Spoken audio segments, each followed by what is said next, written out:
This episode of Soldier Knows Best is brought to you by Jack Threads. Hey, what's up guys, Soldier Knows Best here. I'm finally back in my office after a couple weeks of traveling. It's good to be home, but I'm now going to start getting back into my traditional product reviews for you guys. I have a lot of products lined up for you, but today I'm going to talk about the state of tablets. I still think tablets are still the number one electronic product out there that people are not only interested in, but people are also buying as well, as you can see from the success of the iPad. Now, I know Christmas and the holidays are getting ready to come up, and so I know a lot of kids are going to be putting the tablets on their Christmas list. Hopefully Santa or really their parents can get for them. Well, hopefully I didn't ruin anybody by saying that. But anyway, I know a lot of grown-ups are really interested in tablets as well. And again, I think most people will agree that the iPad still is the number one tablet out there to beat. As far as the overall form factor, the design, the display, the applications, the software, and also too just the functionality of it. I think Apple really hit it on the head 2 years ago with the release of the iPad 1 about making that consumer tablet out there that people will want and people will want to use. Now, other competitors are starting to come on board. There's a lot of good Android tablets out there. The Samsung Galaxy Tab is a really good tablet that has gotten high marks from people. And also too, you had the HP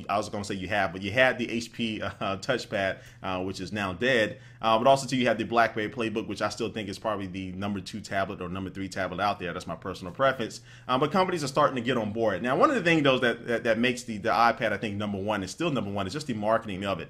They made the iPad a household name. And the reason is, I think, because of the commercials that you see for it. Like the commercials that they do for the iPad, all they do is just, show the iPad on the screen and then just show you the applications that developers have made for it, and different things and what you can do with the iPad. Now, other tablet commercials that mostly coming from Android tablets, you may see explosions and people fighting and robots fighting each other and all this stuff, and they keep bragging about being able to run Flash and on the web, and those are the things that I think are not going to really be able to grasp the consumer market out there. So one of the things that these companies need to start doing is really marketing their tablets better. But anyway, I get off on that but I always get off on that subject. It just sounded weird. I get off on that subject sometimes because I think that's one of the things that makes sure you have a very, very successful tablet. And I'm kind of going to be transitioning into talking about this new Amazon Kindle Fire tablet that Amazon just announced this week. And this is a $200 tablet that it looks very similar to the BlackBerry Playbook as far as the form factor, the 7-inch screen form factor. And also people who have gotten their hands on it says it feels almost similar to it when you do hold it in your hands.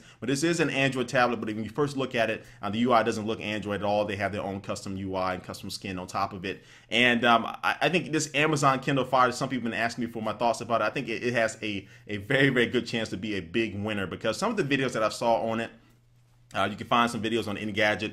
They have some videos of some really hands-on videos after they announced the product. It looks to be very smooth. The actual OS or the actual software seems pretty snappy, and it doesn't look or feel like a $200 tablet. Now, I think one of the successes that Amazon may have, just Amazon's website in general, is that they offer the lowest prices on really everything. I buy everything from Amazon. I'm Amazon Prime member. I love Amazon. But I think that with this Amazon Kindle Fire, the Amazon is a household name. So I think a lot of people already know, what Amazon is, mostly importantly because of the Kindle. And two, I think the price point is really going to hit it on the head. Now, the one thing Amazon is doing here that I realize is that they're just not, releasing a $200 tablet and just banking on the fact that it is $200 that they're going to be able to sell a whole bunch of these things. But they're also going to be releasing a good product and a decent product as well. Now, I don't think they're aiming to be the best tablet out there. They may say that, but I think realistically, you don't expect this thing to beat the iPad. It's not an iPad killer. It's not a Galaxy Tab killer. I mean, it's not one of those type of tablets, but it does have a really good chance to become that number 2 tablet out there. And just for $200, and especially the state of our economy here in the U.S. at least, some people are still definitely feeling the effect. $200 tablet versus a $500 alternative with the iPad or some other tablet. That's a pretty tough choice, and especially if that $200 tablet can get you most of what you want. And since it is an Android-based tablet, you'll be able to get all the Android applications as well on it. So I think that's another plus for it. And I just really think the Amazon Kindle Fire is going to be a really big winner. And I think a lot of people, if you've been waiting to get into the tablet experience, you don't want to spend $500 on something that you can probably get a laptop for. That $200 price point, around that netbook type of price point, I think may be really perfect for a lot of people out there. And so I will be getting my hands on the Amazon Kindle Fire as soon as it comes out, and it comes out in November. So stay tuned for a review on that. But this is just my quick look at the state of tablets right now. I think over the next year, especially going into 2012, we're going to see a lot of good tablets. We're going to see the second generation versions of the Playbook and the Galaxy Tab and all those other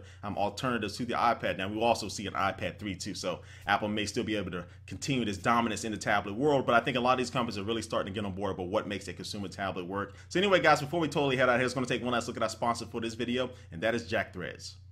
Jack Threads is a pretty cool website because it offers some of the lowest prices and some of the best alternative brands as far as clothing is concerned, like from Kid Robot to Hurley to Stussy. You really get cool clothes and get t-shirts and get shoes and get sunglasses and get watches, all this cool stuff for very, very low prices. And the best thing about this website is that everybody really can't use it right now. You actually got to be on the waiting list in order to join this exclusive type of club. But if you want to go to get in right now, I got the hookup for you. If you go to jackthreads.com/SKB, you're going to start buying some of these clothes now at very low prices. So go check it out.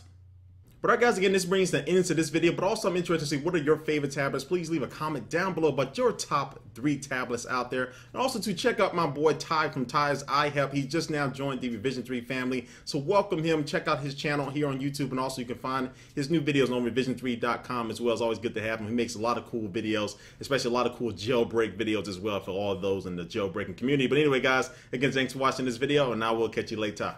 Peace.